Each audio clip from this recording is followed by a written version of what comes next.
नमस्कार, जय हिंद, राम राम सभी बच्चों को। कैसे हैं आप सभी? उम्मीद करता हूं अच्छे होंगे, स्वस्थ होंगे, बेहतर होंगे। मैं संदीप सिवात स्वागत करता हूं आप सभी बच्चों का आज के अपने इस हरियाणा जी के सेशन में। तो जितने भी बच्चे मेरे साथ जुड़ चुके हैं, उम्मीद करता हूं ऑडियो वीडियो एकदम परफेक्ट होगी, क्लियर होगी। बच्चों, पिछली क्लास में हम हरियाणा की पॉलिटी के अंदर लोकसभा के बारे में बात कर रहे थे कि वर्तमान में जो लोकसभा चल रही है 17वीं लोकसभा, जिसका चुनाव हुआ था वर्ष 2019 में।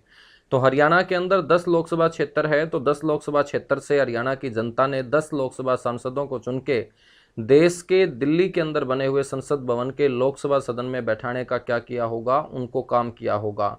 तो वर्तमान में 17वीं लोकसभा के अंदर हरियाणा से जो लोकसभा सांसद हैं उनके बारे में आज की क्लास में हम चर्चा करेंगे। तो 17वीं लोकसभा प्रेजेंट में चल रही है और इसका जो चुनाव है बच्चों, ये हुआ था वर्ष 2019। यदि हम बात करें कि कौन से ये 10 लोकसभा क्षेत्र हैं जहां से एमपी लोकसभा चुने गए, तो सबसे पहले आपको ध्यान रखना है अंबाला।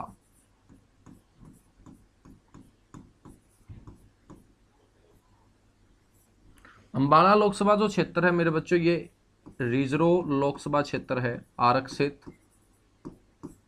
और यहां से जनता ने जीत दिलाने का जो काम किया वो रतन लाल कटारिया को। तो यहां से जो लोकसभा सांसद चुने गए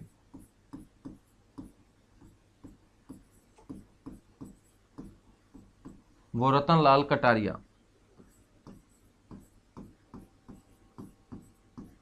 पार्टी मेरे बच्चों बीजेपी है। दूसरे नंबर पे जो लोकसभा क्षेत्र है हमारा, वो आपको ध्यान रखना है सिरसा। सिरसा भी आपका आरक्षित लोकसभा क्षेत्र है। और यहाँ से लोकसभा सांसद जो चुनी गई वो महिला, नाम उनका सुनीता दुग्गल। तो हरियाणा से 10 लोकसभा सांसदों में एकमात्र महिला लोकसभा सांसद प्रेजेंट में कौन है? सुनीता दुग्गल है।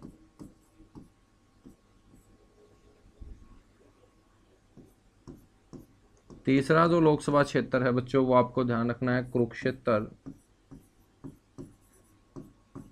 और कुरुक्षेत्र से बात करें तो भारतीय जनता पार्टी के नायब सिंह सैनी।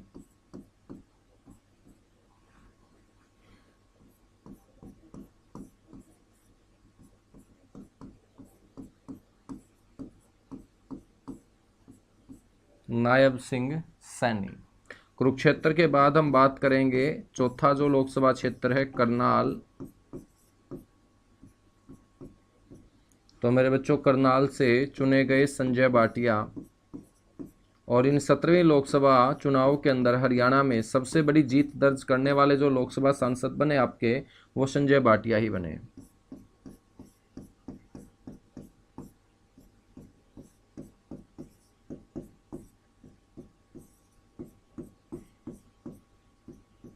तो मेरे बच्चों, सबसे बड़ी जीत दर्ज करने वाले ये लोकसभा सांसद बने। अपने विपक्षी को सबसे ज्यादा वोटों के अंतर से हराने का काम किया। करनाल के बाद नेक्स्ट जो लोकसभा क्षेत्र है वो आपको ध्यान रखना है सोनीपत। सोनीपत से बीजेपी पार्टी के रमेश चंद्र कौशिक लोकसभा सांसद चुने गए।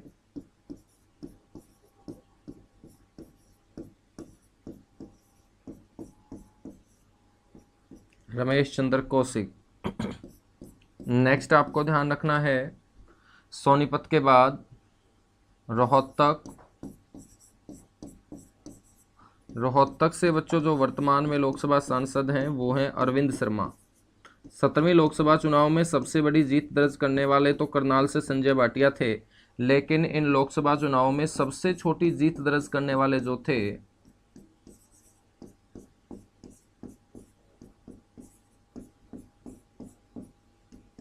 सबसे छोटी जीत दर्ज करने वाले जो थे वो कौन थे? अरविंद शर्मा थे। 7वें नंबर पे मेरे बच्चों बात करें, 7वें नंबर पे हम बात करें तो रोहतक के बाद आपको ध्यान रखना है फरीदाबाद। फरीदाबाद लोकसभा क्षेत्र से चुनाव जीता कृष्णपाल गुर्जर ने।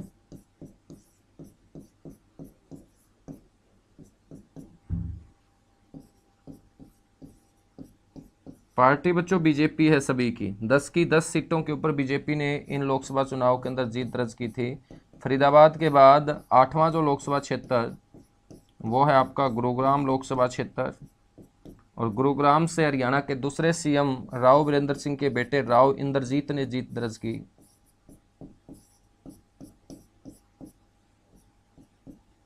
बात करेंगे 9वें नंबर पे,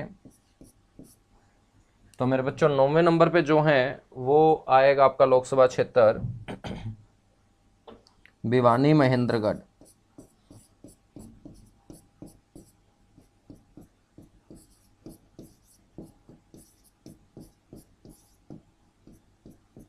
और भिवानी महेंद्रगढ़ लोकसभा सीट से चुनाव जीता धर्मवीर सिंह ने।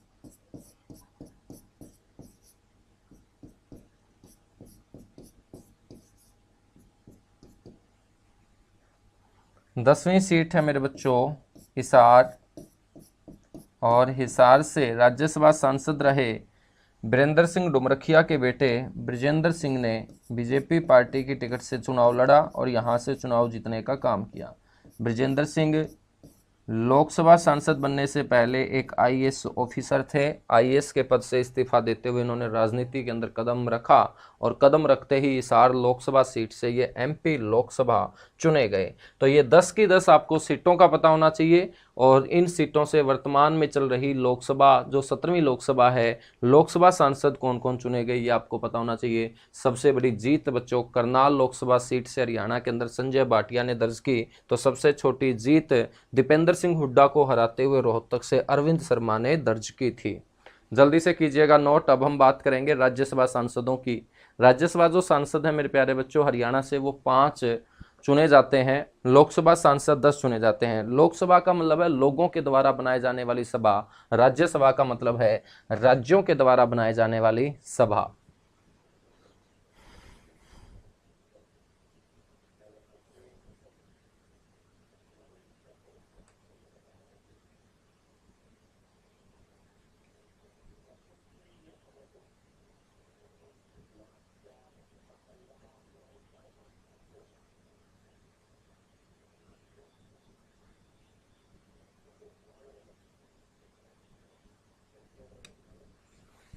तो कीजिएगा मेरे बच्चों जल्दी से नोट इसको।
चलेगा बच्चों। अब हम बात करेंगे राज्यसभा सांसदों की।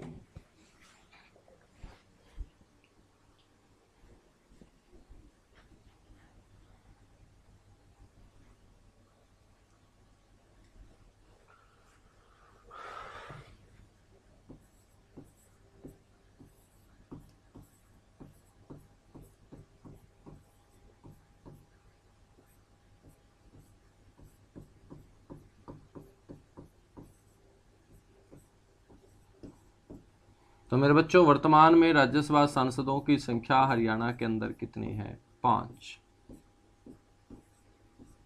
जब हरियाणा का गठन हुआ था तो राज्यसभा जो सांसद थे वो 4 होते थे। कितने होते थे? 4। लेकिन वर्तमान में कितने हैं? 5। नंबर 1 हम बात करेंगे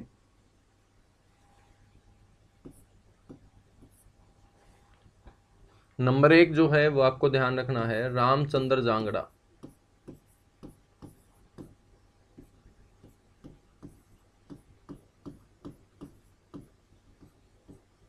बच्चों रामचंद्र जांगड़ा जो है ये कौन सी पार्टी से राज्यसभा सांसद हैं? बीजेपी पार्टी से राज्यसभा सांसद हैं। नंबर 2 है दुष्यंत गौतम।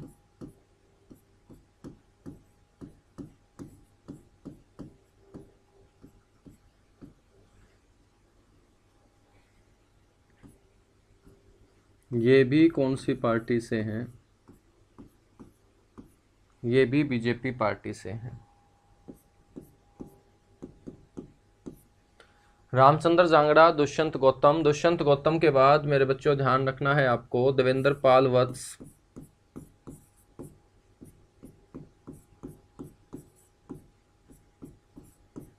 इन्हें डिप्पी वत्स कहा जाता है। ये भी राज्यसभा सांसद हैं बीजेपी से, और इनका जो जन्म हुआ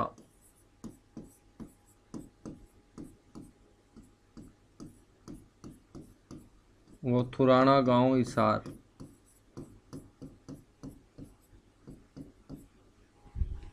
चार नंबर पे जो हैं वो हैं आपके दीपेंद्र सिंह हुड्डा। लोकसभा सांसद तो ये नहीं बन पाए, तो राज्यसभा सांसद इनको बनाकर भेजा गया संसद के अंदर।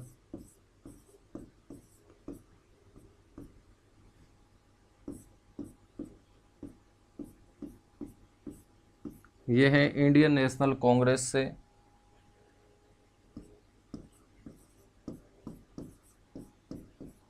और जन्म इनका हुआ रोहतक के अंदर। और पांचवें जो राज्यसभा सांसद हैं उनका नाम है सुभाष चंद्रा। ये बड़ा इंपॉर्टेंट है बच्चों, आपसे सुभाष चंद्रा के बारे में पूछा जाएगा कि ये कौन सी पार्टी से हैं, तो आप बोलेंगे ये किसी भी पार्टी से नहीं है बल्कि ये निर्दलीय हैं। लेकिन इनको राज्यसभा सांसद बनवाने के लिए जो साथ दिया था वो बीजेपी पार्टी ने दिया था। बीजेपी पार्टी की बदौलत ये क्या बने थे? आपके राज्यसभा सांसद बने थे। इनका जो जन्म हुआ बच्चों वो आदमपुर में हुआ, और आदमपुर कहाँ है? हिसार के अंदर है। सुभाष चंद्रा जो हैं ये जी समूह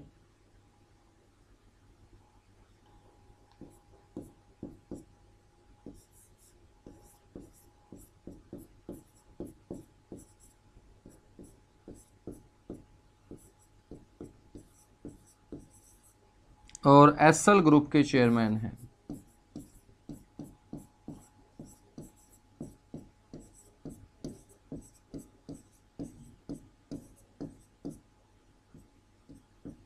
जी समूह और एसएल ग्रुप के चेयरमैन हैं आपके कौन? सुभाष चंद्रा। ठीक है, तो जल्दी से नोट कीजिएगा, ये राज्यसभा सांसद है, पांचों के पांचों आपको पता होना चाहिए। उसके बाद हम कुछ महत्वपूर्ण तथ्यों के बारे में बात करेंगे। यहाँ से लोकसभा और राज्यसभा सांसदों से रिलेटेड जो हमारे और कुछ महत्वपूर्ण क्वेश्चन बनेंगे उनको हम डिस्कस करेंगे।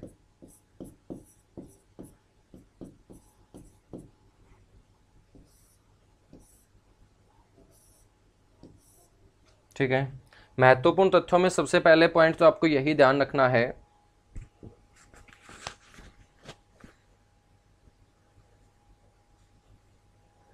कि बच्चों सबसे पहली जो महिला लोकसभा सांसद चुनी गई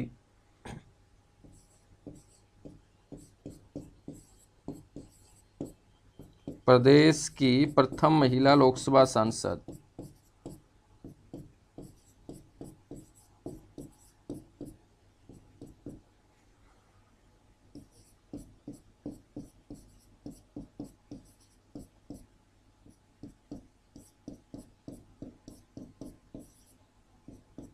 तो प्रदेश की पहली महिला लोकसभा सांसद जो चुनी गई बच्चों वो चंद्रावती चुनी गई।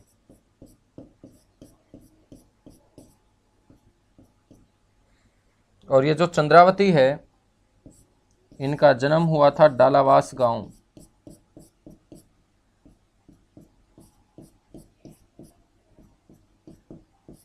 डालावास गांव चरखी दादरी का गांव है, यहीं पर इनका जन्म हुआ था। और आपसे पूछा जाएगा कि ये कहां से एमपी लोकसभा चुनी गई थी? आप बोलेंगे वर्ष 1977 में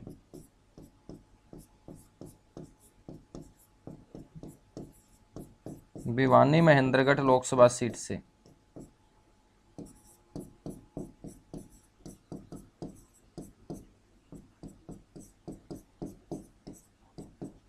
ठीक है, बात करें चंद्रावती की तो बच्चों इनकी पार्टी कौन सी थी जब इन्होंने चुनाव लड़ा था?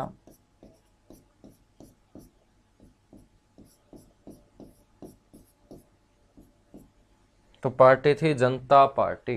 तो जनता पार्टी की टिकट से इन्होंने चुनाव लड़ा था भिवानी लोकसभा सीट से, और इन्होंने बंसीलाल को हराने का काम किया था। आज तक बंसीलाल जो उस समय के कद्दावर नेता होते थे, कभी भी किसी से इतने ज़्यादा वोटों के अंतर से नहीं हारे थे। और जिस दिन से चंद्रावती ने बंसीलाल को इतने ज़्यादा वोटों के अंतर से हराने का काम किया, उसी दिन से हरियाणा की राजनीति के अंदर एक महिला की एंट्री होती है, और वो कद्दावर महिला आपकी चंद्रावती है। बच्चों बात करते हैं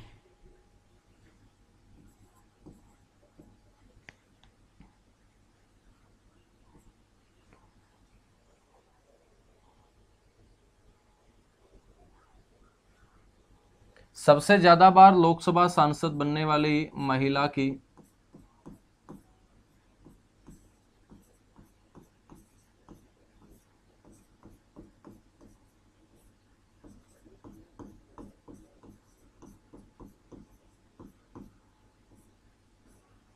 सबसे ज्यादा बार लोकसभा सांसद बच्चों वो रही है कुमारी सैलजा।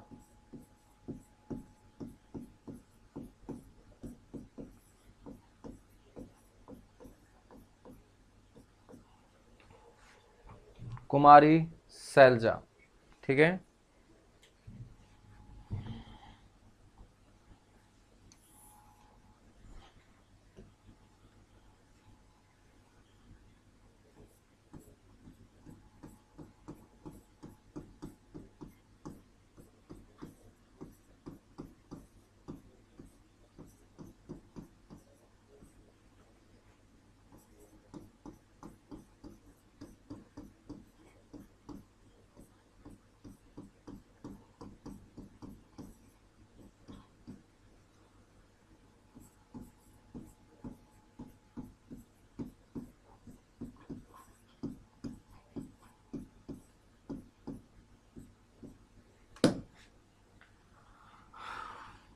बात करें बच्चों अभी तक कितनी महिलाएं हरियाणा की राजनीति में ऐसी हुई है जो लोकसभा सांसद बनी है?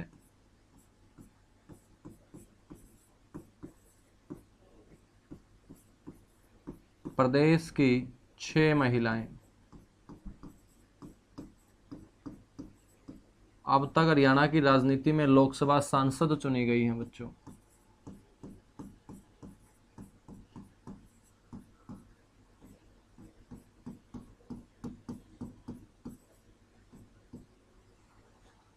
ठीक है, सांसदों को राज्यों के अंतर्गत आने वाले गांवों की भलाई के लिए, वहां पर कार्य वगैरह करवाने के लिए, विकास कार्य हेतु एक एक गांव गोद लेने के लिए नरेंद्र मोदी ने एक योजना को शुरू किया था। उसे बोलते हैं सांसद आदर्श ग्राम योजना।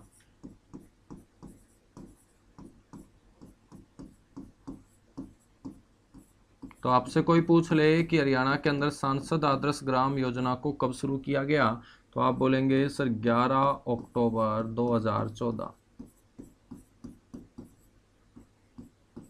11 अक्टूबर 2014। और मेरे बच्चों इस योजना के तहत हरियाणा के कितने सांसदों ने गांव गोद लिए?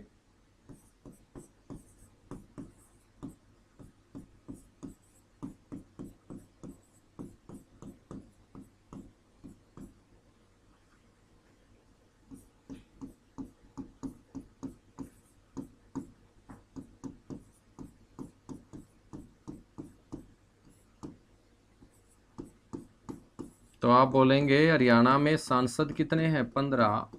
तो कितने सांसदों ने? 15 सांसदों ने बच्चों इस योजना के तहत गांव को गोद लेने का काम किया। सबसे बड़ी जो लोकसभा सीट है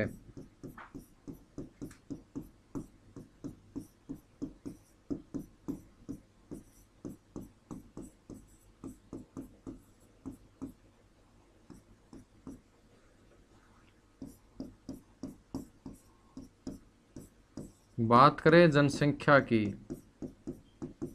जनसंख्या के आधार पर वो है आपकी फरीदाबाद।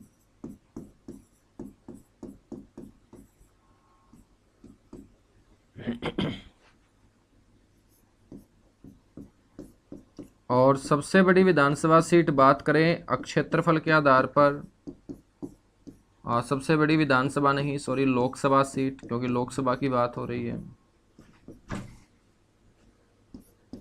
अकॉर्डिंग टू एरिया की बात करें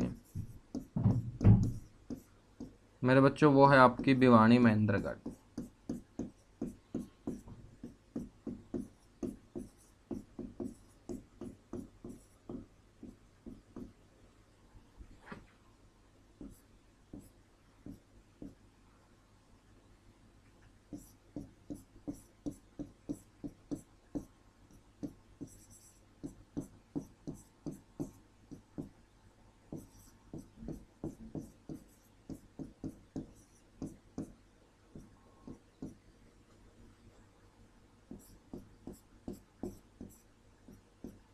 सबसे छोटी लोकसभा सीट जो रहेगी मेरे बच्चों,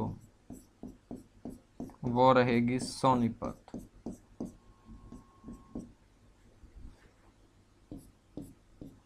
हरियाणा से लोकसभा स्पीकर बनने वाले व्यक्ति का नाम आपसे पूछा जाए,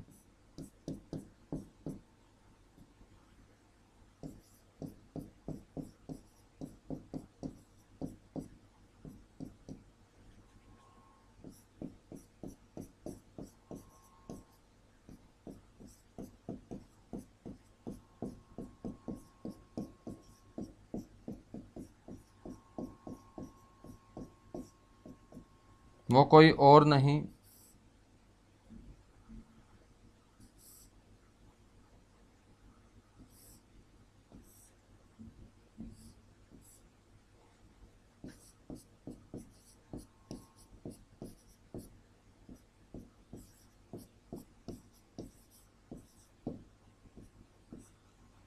बलराम जाखड़ है बच्चों। कौन है? बलराम जाखड़ है।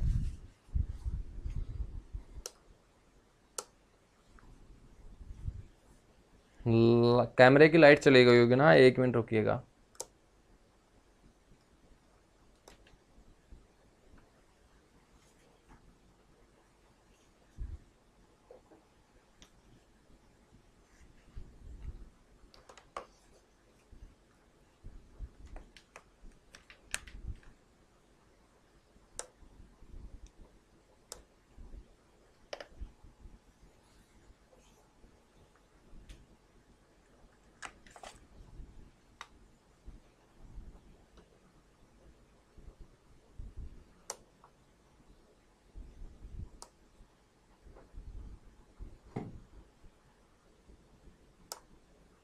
एक सेकंड रुकिएगा बच्चों।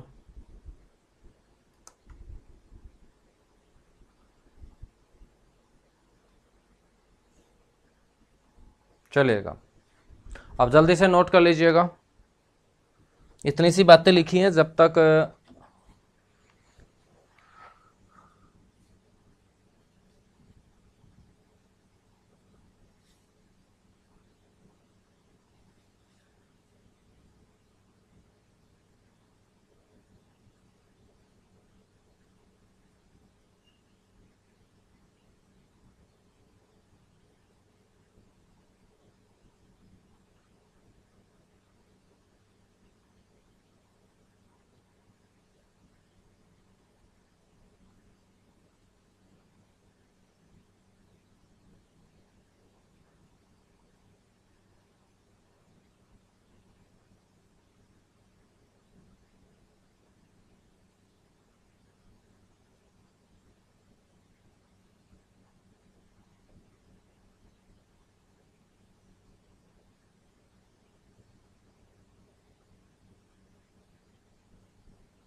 तो कीजिएगा मेरे बच्चों जल्दी से नोट, दोबारा फिर आपका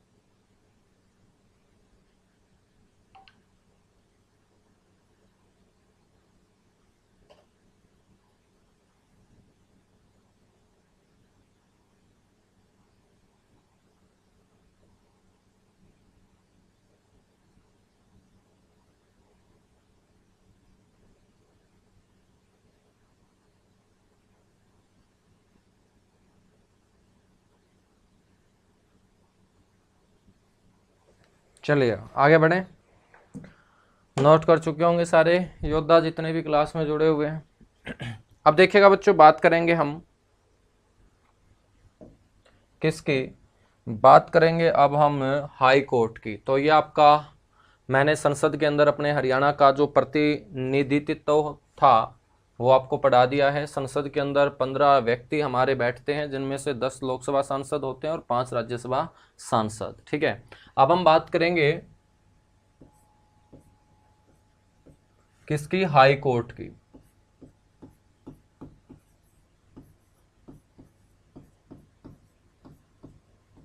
हाई कोर्ट जिसे आप क्या बोलते हैं, उच्च न्यायालय बोलते हैं।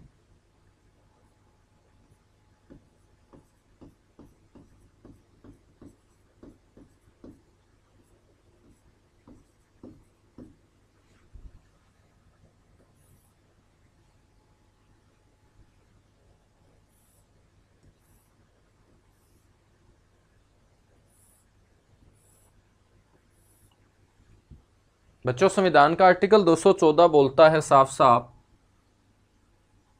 कि राज्य के अंदर शासन व्यवस्था को कायम रखने के लिए, बनाए रखने के लिए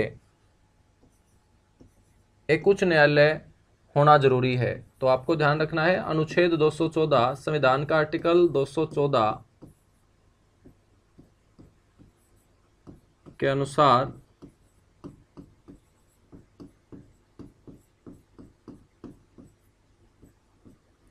राज्य में उच्च न्यायालय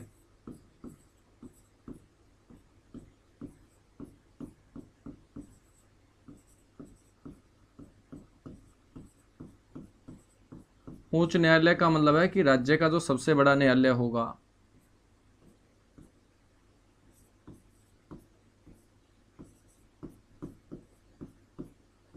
होना जरूरी है।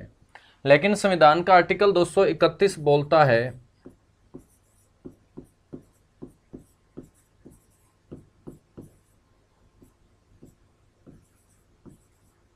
संविधान का आर्टिकल जो 231 बोलता है, इसके अनुसार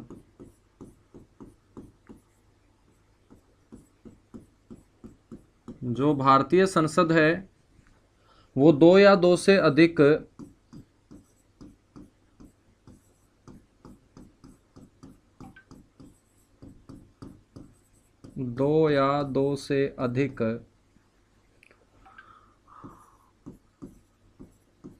राज्यों का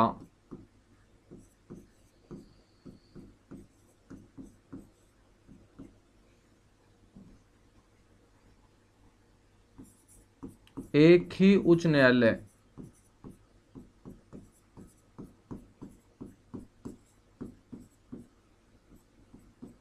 का गठन कर सकती है।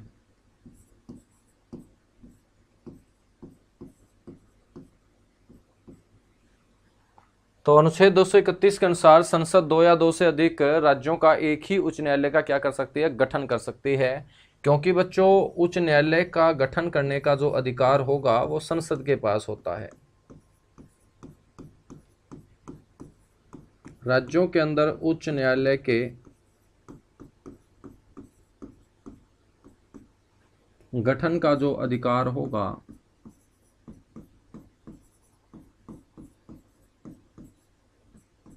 वो किसके पास होता है, संसद के पास होता है। संसद के द्वारा ही राज्यों के अंदर उच्च न्यायालय का गठन किया जाता है। उच्च न्यायालय के अंदर एक मुख्य न्यायाधीश होता है जिसे हम इंग्लिश में चीफ जस्टिस बोलेंगे।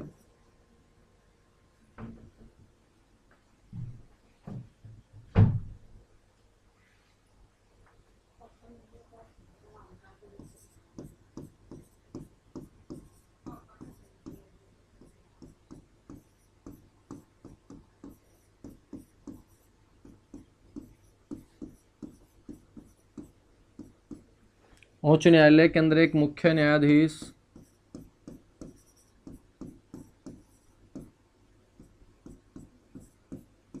व बाकी अन्य न्यायाधीश जो होते हैं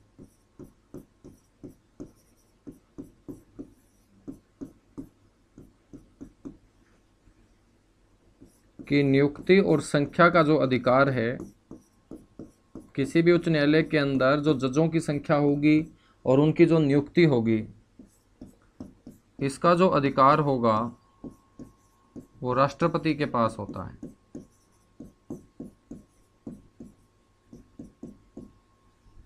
किसके पास होता है सर? राष्ट्रपति के पास होता है।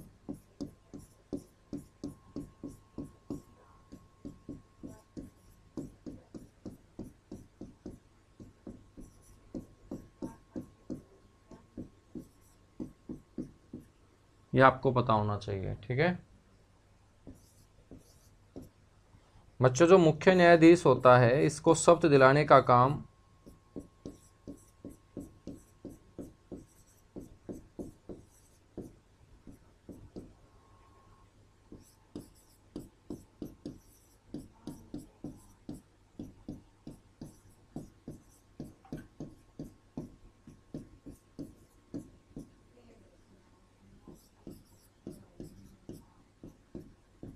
राज्य के गवर्नर द्वारा किया जाता है।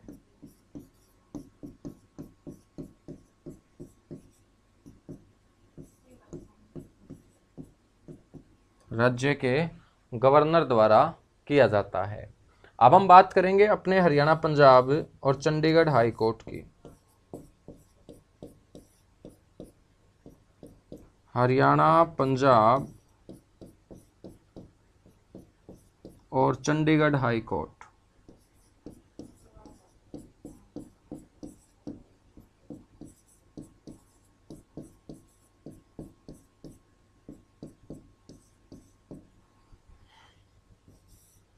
बच्चों, हरियाणा, पंजाब और चंडीगढ़ तीनों के तीनों भौगोलिक इकाइयों की एक ही हाई कोर्ट होगी। इस बात का वर्णन जो किया गया था वो पंजाब पुनर्गठन बिल के अनुच्छेद 21 में किया गया था। तो ध्यान रखेंगे, तीनों का एक ही संयुक्त हाई कोर्ट होगा।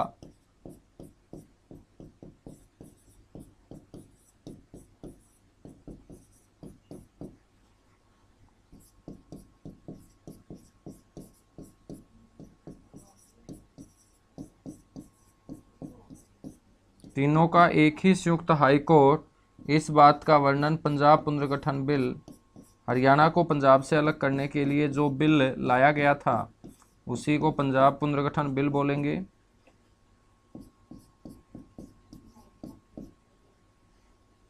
और पंजाब पुनर्गठन बिल का आर्टिकल 21 के अनुसार ही बच्चों तीनों की संयुक्त हाई कोर्ट क्या है? गठित की गई थी। तीनों की जो संयुक्त हाई कोर्ट है वो क्या है? गठित की गई थी, ठीक है। बात करें हरियाणा, पंजाब, चंडीगढ़ का जो हाई कोर्ट है वो कहां पर है? ये तो आप सभी को पता होगा कि सर ये चंडीगढ़ के अंदर स्थित है।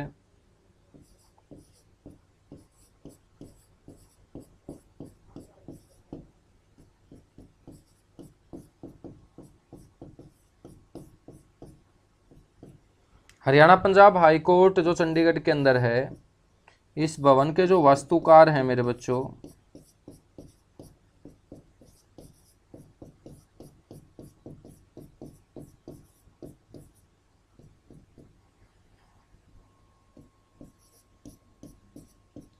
वो है ली कार्बूजियर।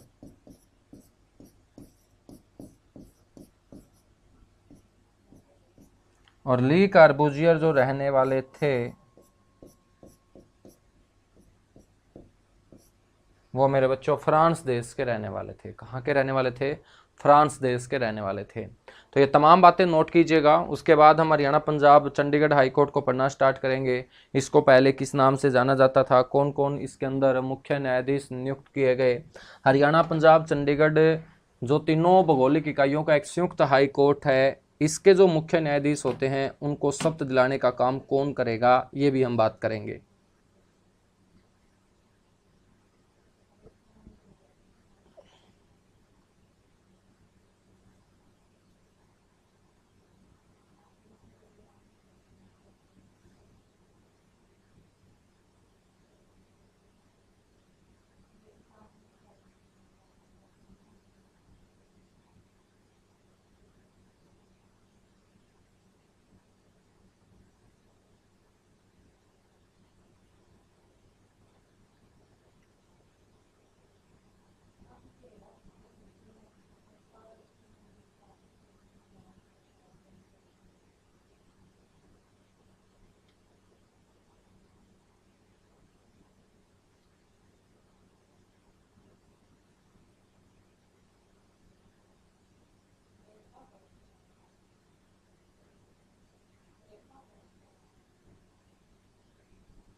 कीजिएगा बच्चों जल्दी से नोट, उसके बाद आगे बढ़ेंगे।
कैमरे की बैटरी डाउन है मेरे बच्चों, 1 मिनट रुकिएगा।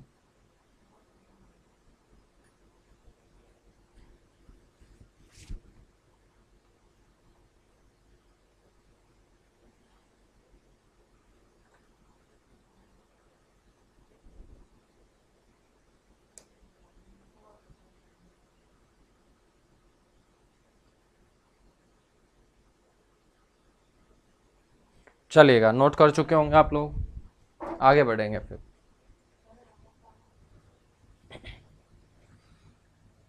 बच्चों हरियाणा पंजाब जो हम हाई कोर्ट पढ़ रहे हैं, आपको ध्यान रखना है इसकी स्थापना सबसे पहले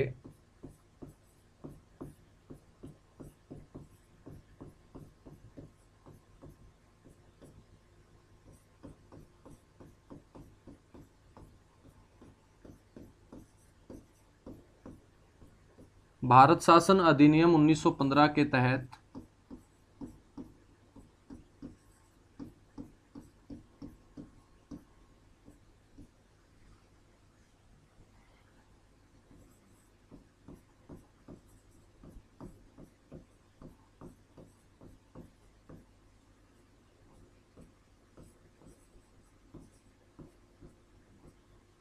जिन्हें हम बोलेंगे GOI, गवर्नमेंट ऑफ इंडिया, स्थापना जो सबसे पहले है वो भारत शासन अधिनियम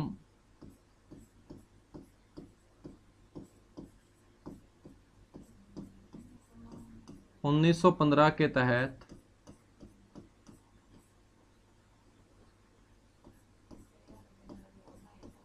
वर्ष 1919-20 में की गई थी बच्चों।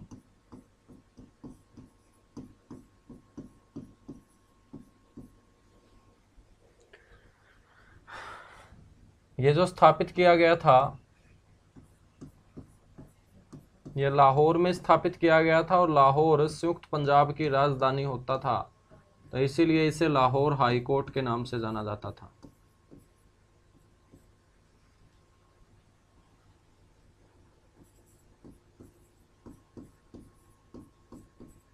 लाहौर हाई कोर्ट या पंजाब हाई कोर्ट।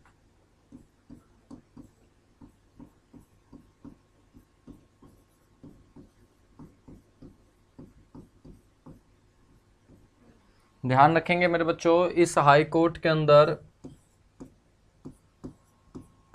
नियुक्त होने वाले जो प्रथम भारतीय मुख्य न्यायाधीश थे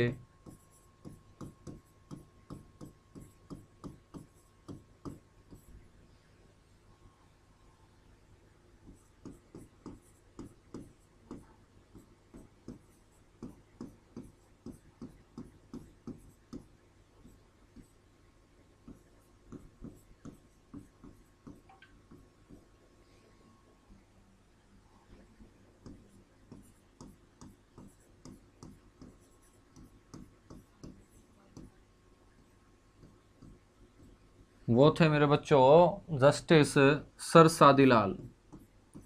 सर सादीलाल जो रहने वाले थे वो रेवाड़ी के रहने वाले थे, और सादीलाल ने एक गलत काम ये किया था अपनी ज़िंदगी में कि भगत सिंह के खिलाफ गवाही देने का काम किया था। और भगत सिंह जो हमारे युवाओं के हीरो हैं, भगत सिंह जो एक प्रसिद्ध क्रांतिकारी थे, भगत सिंह जिन्होंने आज़ादी के लिए अपनी ज़िंदगी दांव पे लगा दी थी, उसी भगत सिंह के खिलाफ बच्चों कोर्ट के अंदर गवाही देने वाला जो शख्स है वो कोई और नहीं, वो रेवाड़ी का रहने वाला सादीलाल ही था, जो एक जज था। और ये जज नियुक्त किए गए थे लाहौर हाई कोर्ट के अंदर, और ये पहले भारतीय बने थे। 15 अगस्त 1947 को देश स्वतंत्र हुआ, और स्वतंत्र होते ही बच्चों जब पाकिस्तान के अंतर्गत लाहौर आया तो हमने लाहौर से अपना हाई कोर्ट जो है वो शिफ्ट कर लिया, और लाहौर से हमने हमारा हाई कोर्ट शिमला के अंदर क्या कर लिया था, स्थापित कर लिया था। तो स्वतंत्रता के बाद पंजाब हाई कोर्ट जो होगा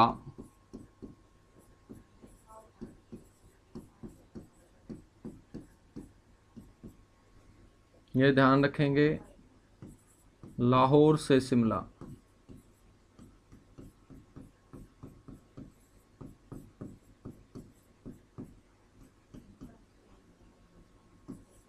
लाया गया। तो स्वतंत्रता के बाद ये शिमला के अंदर स्थापित कर दिया जाता है। और स्वतंत्र भारत के अंदर बच्चों इस हाई कोर्ट के जो पहले भारतीय मुख्य न्यायाधीश बने, स्वतंत्र भारत में इस हाई कोर्ट के प्रथम न्यायाधीश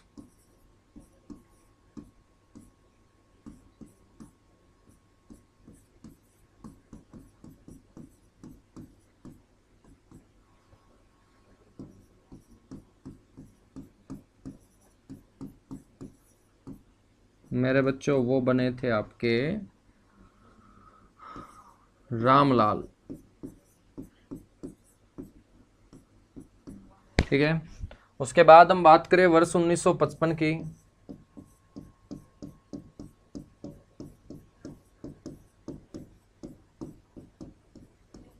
वर्ष 1955 के अंदर हाई कोर्ट का स्थानांतरण कर दिया जाता है, फिर जगह बदल दी जाती है,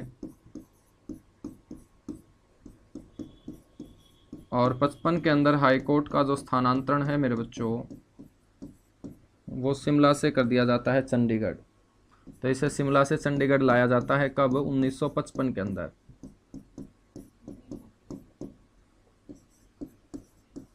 और शिमला से चंडीगढ़ जब इसे लाया गया तो इस समय जो इसके मुख्य न्यायाधीश थे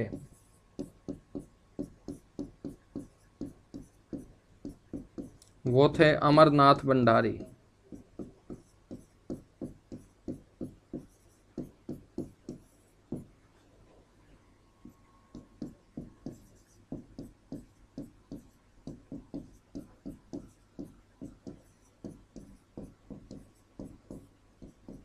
अमरनाथ भंडारी।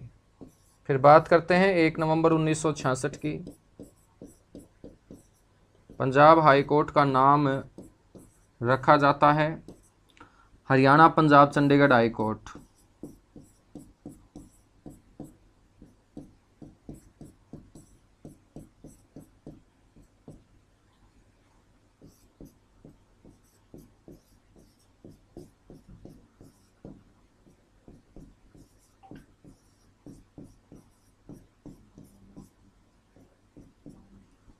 हरियाणा पंजाब व चंडीगढ़ हाई कोर्ट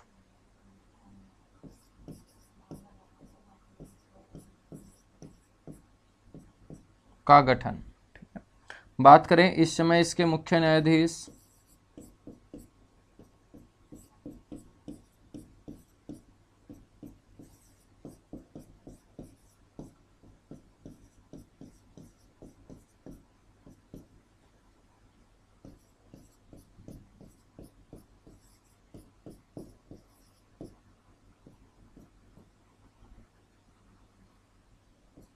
और इस समय इसके जो मुख्य न्यायाधीश थे मेरे बच्चों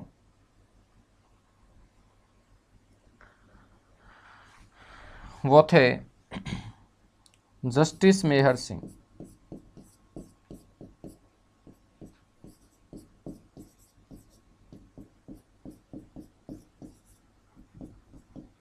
इस समय इसके जो मुख्य न्यायाधीश थे वो कौन थे, जस्टिस मेहर सिंह थे। ये आप लोगों को पता होना चाहिए, ठीक है। तो इस समय इसके मुख्य न्यायाधीश थे आपके जस्टिस मेहर सिंह। बच्चों बात करें वर्तमान में मुख्य न्यायाधीश कौन है।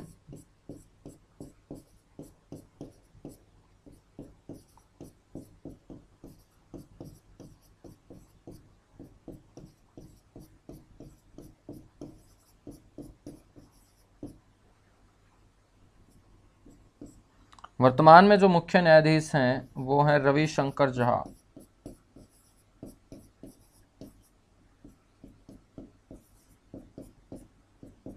रविशंकर झा जो हैं ये 35वें मुख्य न्यायाधीश हैं।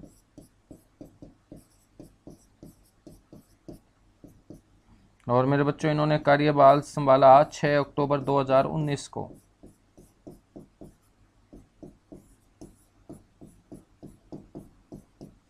इनको शपथ दिलाने का जो काम किया गया वो पंजाब के गवर्नर वीपी बदनौर सिंह के द्वारा।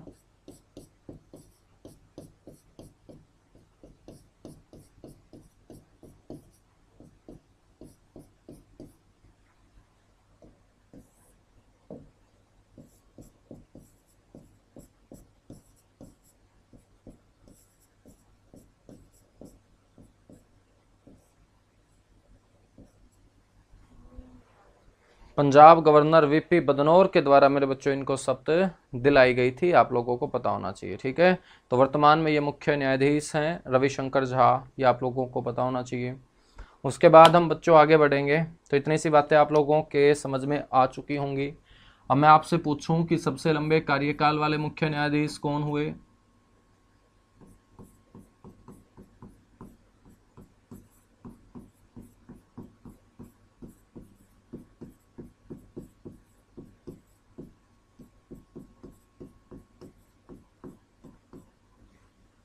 तो सबसे लंबे कार्यकाल वाले जो मुख्य न्यायाधीश हुए बच्चों, जिनके नाम के आगे अमर आता है, तो अमर आता है किसके आगे, अमरनाथ भंडारी के आगे। तो जिनके नाम के आगे अमर आया इसका मतलब उनका कार्यकाल सबसे लंबा रहा, अमरनाथ भंडारी। उसके बाद करेंगे सबसे छोटा जो कार्यकाल रहा,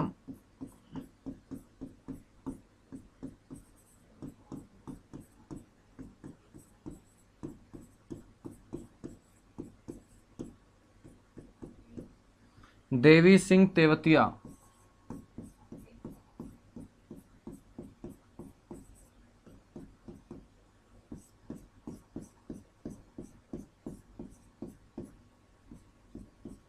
देवी सिंह तेवतिया ये सबसे छोटे कार्यकाल वाले आपके रहे हैं चीफ जस्टिस। उसके बाद मेरे बच्चों आपको ध्यान रखना है, एक ऐसे मुख्य न्यायाधीश हरियाणा पंजाब हाई कोर्ट के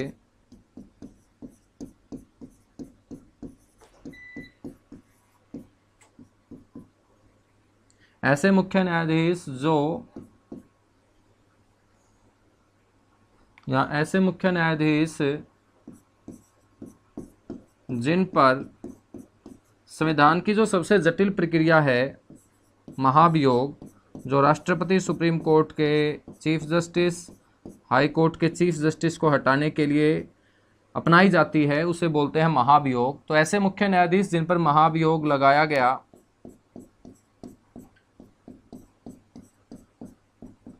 परंतु पूरा नहीं हुआ,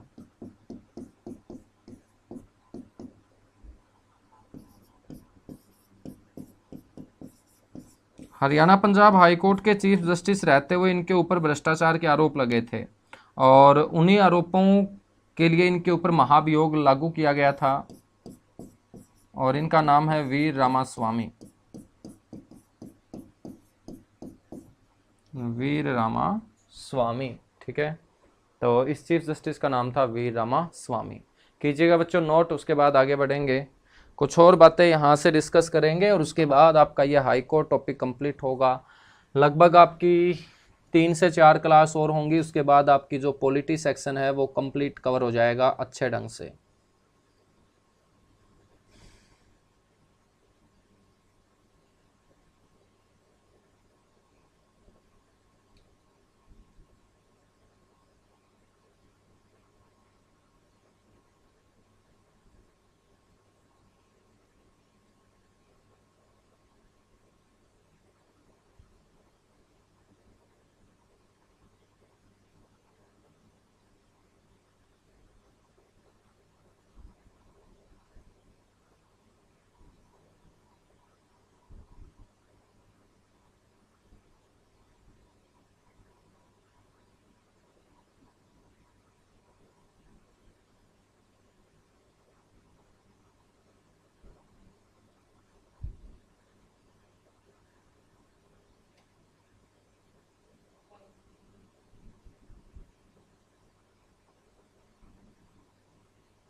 नोट कर चुके होंगे आप लोग सारे के सारे।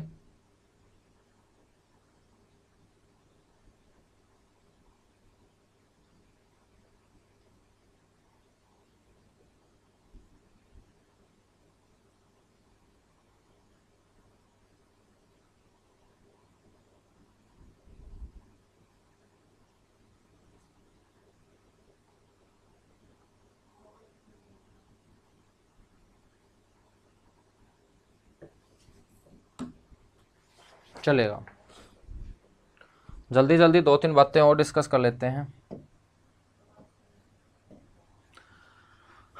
बच्चों हम बात करें रणजीत सिंह नरूला की,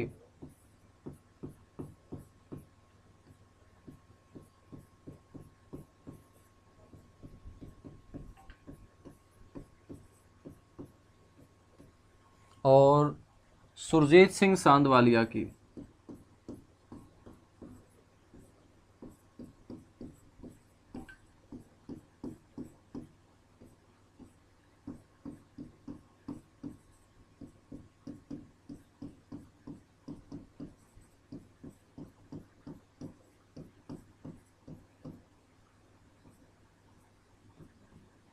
बात करें रणजीत सिंह नरूला की और सुरजीत सिंह सांधवालिया की, ये दोनों ऐसे शख्स हुए जो हरियाणा के राज्यपाल भी बने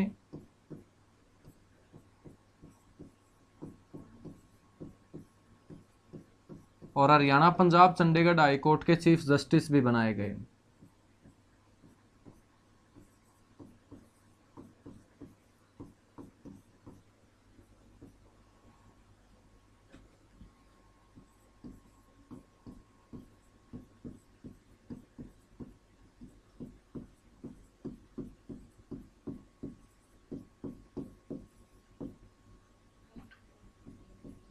और ये हाई कोर्ट के मुख्य न्यायाधीश भी बनाए गए थे। तो दोनों के दोनों ध्यान रखेंगे, रणजीत सिंह नरूला जो हैं ये मेरे प्यारे बच्चों आपके तीसरे राज्यपाल हुए BN चक्रवर्ती के बाद,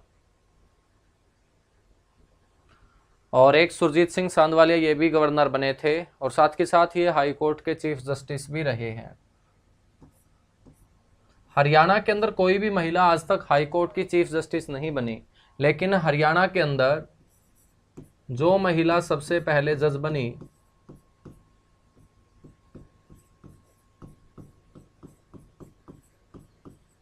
हरियाणा की प्रथम महिला जज या न्यायाधीश आप बोल सकते हो, वो रही है न्यायमूर्ति किरण आनंद पाल।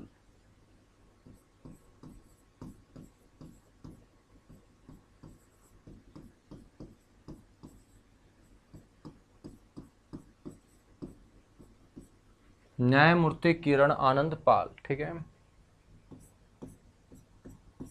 बार काउंसिल से सीधे जज नियुक्त होने वाली जो पहली हरियाणा से न्यायाधीश हुई, बार काउंसिल से जज नियुक्त होने वाली,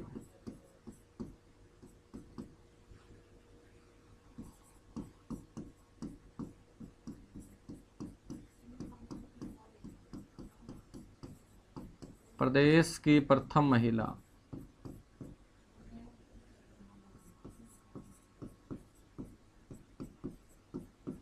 वो हुई हैं दया चौधरी।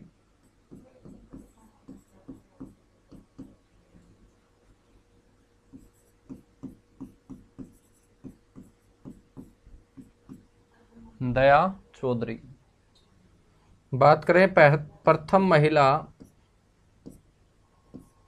एडवोकेट की,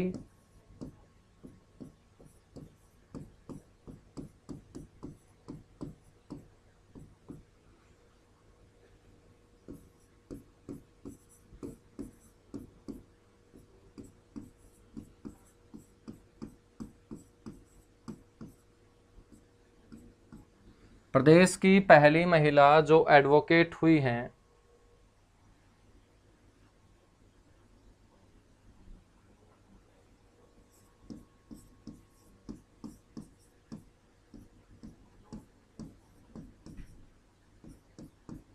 वो हुई है मेरे बच्चों चंद्रावती। तो चंद्रावती जिसे आप पहली महिला एमएलए के रूप में पढ़ते हैं, पहली महिला लोकसभा सांसद के रूप में पढ़ते हैं, पहली महिला हरियाणा की विधानसभा में विपक्ष के नेता के रूप में पढ़ते हैं, तो ये पहली महिला वकील भी हुई, एडवोकेट भी हुई है चंद्रावती। ठीक है, तो आज के लिए इतना सा ही। आज की क्लास से आगे कंटिन्यू हम कल की क्लास में करेंगे और लगभग 3 या 4 क्लास में आपकी हरियाणा की जो पॉलिटी है वो कंप्लीट होगी और उसके बाद फिर हम आगे बढ़ेंगे। ठीक है, चलेगा। Thank you, bye bye, good luck, आप सभी को ढेर सारा प्यार। बाकी मिलेंगे अगली क्लास में बहुत जल्दी। Thank you.